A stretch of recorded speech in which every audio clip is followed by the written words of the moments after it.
What's going on, everybody? Welcome back. We're going to talk about the T4's and ISO classes to go for on your Astonishing X-Men team. I'm really enjoying this team so far. I'm working on compiling footage for all the stuff I've done with them, and we've got War that we've got today. It's an off War, so I can do some testing in War with them as well, see how strong they are against other teams in War. I have a feeling they're going to be a strong counter to the Asgardian team and possibly maybe other minion teams as well. We'll see how things work out.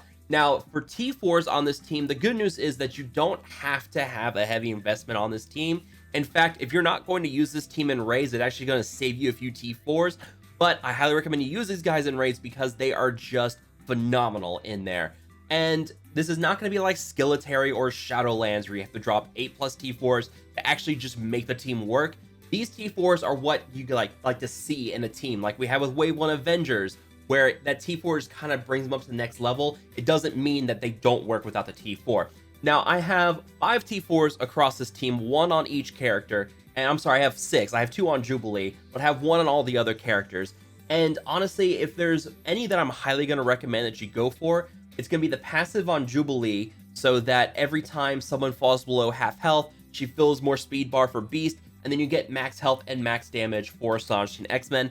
That damage is only in raids, but that bonus max health is very helpful. I really like that in conjunction with the Volatile Experiment T4 on Beast, where now it clears 2 negative effects instead of 1. That's very helpful. He will be moving quite often, especially if your team's taking damage, but you know, again, that extra clear on there. Those two passives I really like, and those I would recommend probably your first 2 T4's, and then after that, I'd go for the Bishop passive, where he gets additional 10% count or damage reduction while taunting, and another 50% chance to counterattack, but he's guaranteed to counter every time he's attacked. He's going to be taunting quite often. He comes with the pre-taunt as well. Those 3 T4's I'd say are your top ones, and then the other 2 that I have are purely for raids. There's really no need to go for them outside of raids. For Iceman, I have his passive on absolute 0 because this reduces the armor and damage for enemies with slow, but I mean, you have the reduction of armor outside of raids, but that damage reduction is what you're really aiming for on that T4, and that's only in raids. So if you're not going to use this team in raids, you can probably skip that one. And this one as well, gain stealth for 2 turns, additional 5% healing, and always applying evade to the most uninjured Astonishing X-Men ally. That only works in raids. So if those two lose their power outside of raids, you don't have to have them. I'm still going to have them. They still bring some nice buffs outside of them, but because I am using this Astonishing X-Men team inside of raids, I have those. So pretty much the passes on Jubilee, Iceman, Kitty Pryde, Bishop, and then the special on Beast, and then I also have the special on Plasmoid Party, because this applies offense up to itself and all Astonishing X-Men. There's a little typo there, but basically everyone on the team, if you're full X-Men team, they all get offense up, and you gain an assist from all of the X-Men allies as well. I just think that's a really good T4 to go for on her. Splitting Atoms one, I've looked at that one a little bit. There's some decent damage boosts to that one. So that's a decent T4, and one that I've also considered is doing this basic on Jubilee, because this goes from 50% to 70% chance to apply blind outside of raids. I think that's a pretty solid one. So I may do this T4 as well. This is a character where you could probably put all T4's on her, like we've seen with other legendaries like Black Bolt and Phoenix. I'm not gonna argue against putting all T4's on Jubilee. So yeah, I think all the T4's for her are pretty good. The other ones, they're really mostly just like damage buffs. So there's no real need to like prioritize those T4's. The Stars and Garters one here, that's just additional 10% resistance. There's no point to that. This one's just regeneration, which, I mean, yeah, that's going to help with healing a little bit, but and then damage here. Yeah, there's none others that I'm really like thinking I have to go for. The basic on Kitty Pryde here is pretty decent. It's a good one, but it's not a high priority. You clear 2 positive effects from this primary target instead of 1, but you can get around this with Skirmisher on your team. We're going to talk about that with the ISO classes. So yeah, you can get by without that one. And then here for Bishop, it's just mostly damage buffs. But this one here, this is a nice damage boost. This is why I did the special on Zemo, because it was such a significant damage boost. He's going to have charged a lot. So that's a huge damage boost, This would be another nice one to have, by no means required, but definitely a good supplementary T4 to have on the X-Men team. If you have a wealth of T4s, this is probably one you may want to throw on them, because you know Bishop's going to do some crazy amounts of damage. But considering I only have him at 3-3 right now, there's no real point in me worrying about this T4 on him at this point. So in terms of ISO classes on these characters, let's start with Jubilee. I've been kind of going back and forth on some of the different characters, trying to like mess around with them, see which ones work well.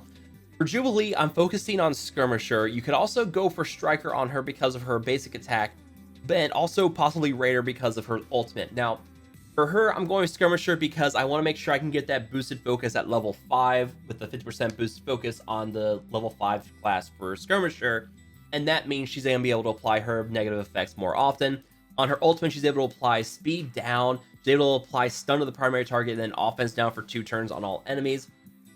That's pretty big. I like that. So that's why I'm kind of going for Skirmisher on her. Striker also works well because you have her doing her basic attack, and this will have the ability to apply blind. So you can get a follow-up attack with Jubilee where she applies blind. I mean, you can't go wrong with that. Striker and Skirmisher, I think, are 2 really, really good ISO classes for her. And then Raider, because she's attacking multiple targets with this, yeah, you could go for Raider on that, but I think Striker and Skirmisher are far better options for what you have on her. So she's got a couple of different options. One who doesn't really have any options, in my opinion, is Beast. Beast is pretty much made to be a healer ISO class. You have a lot of healing through his passive, 20% of his max health for Astonishing X-Men allies, and actually it double dips, so it's actually 35% between the two. So that's a pretty big heal there. Volatile Experiment also heals injured allies for percentage of his max health. So boosting up that boosted healing with the healer ISO class, I think is a good idea. One other class you could possibly consider is going to be Striker because of this. And if you go and look at MSF.gg and you look at his information for his assist and counter, remember the Striker ability is always based on what the assist/counter is going to be programmed as. And with his assist or counter, he's able to flip 2 positive effects to negative effects. So you could potentially get something here with this with Striker, but I think it's a little more circumstantial. He'll be healing quite often because of that special. I think healer's just a far better ISO class to go for on Beast. If you want to push for Striker on him, I mean, go for it, but I think healer's just better overall. But yeah, that's up to you. I wouldn't really bother with any other ISO classes here. Not really going to get much with Raider. Not going to get anything with Fortifier. I mean, yeah, it's best to just go for healer on him. And if you want to go for additional flippings of effects, Striker will work well for him there. Now, let's get over to Iceman. And Iceman has been one I've been experimenting with a little bit. Right now, I've got Raider on him. Now, one thing about Iceman is that his focus stat is atrocious until you take him up to tier 14. 2,500 focus on him. Yeah, it's not good. Yeah, it's one of those things where until you take him up to tier 14, it's like we had with Yelena. Until you take her up to tier 14, her focus stat was really, really bad. And the same thing here with Iceman, and you really need to get that boosted focus on him. Right now, until I get level 5 ISOs on him, I can't really go for Skirmisher because there's no boost in the focus until then. So right now I'm playing around with Raider. I also played around with Striker because of his basic attack is able to apply slow, and this does have boosted focus on it.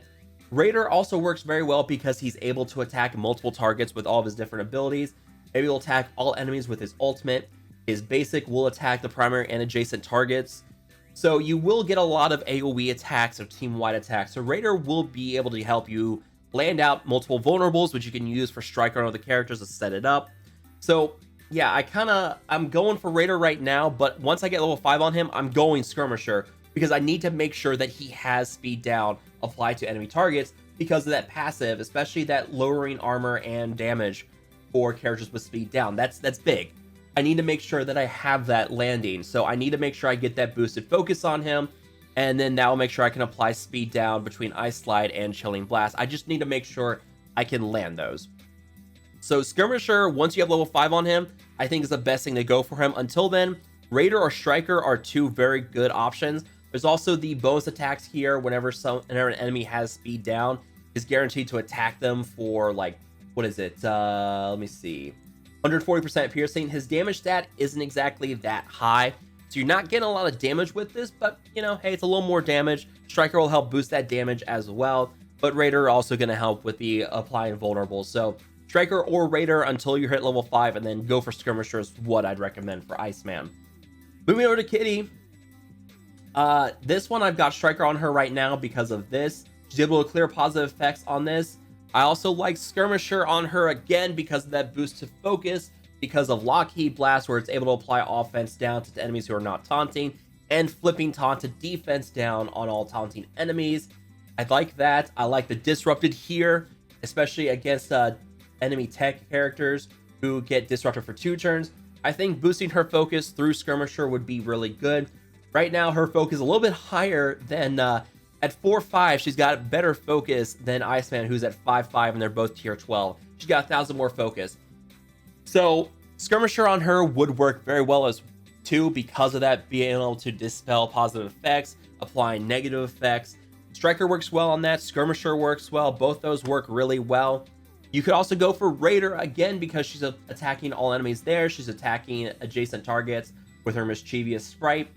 You can't really go wrong with Raider on her either, but I like Skirmisher because that boosted focus, and Striker works really well because of the boosted ability to dispel. So moving on to Bishop, and this is one. Right now I'm running Skirmisher on him, and the reason why I'm running Skirmisher on him is because he's constantly taunting, but he's also able to gain counter through his basic attack. And if he's able to assist, which you're going to have happen a lot with this Astonishing X-Men team, he can assist and then gain counter, and then every time he counters after that, he applies vulnerable, which means you can apply more vulnerables to the enemy team, which means you can use Striker on other characters to follow up and dispel, or apply slow with Iceman. There's endless options. I like Skirmisher on him because of this constant countering and applying that vulnerable. It really sets up the rest of the team.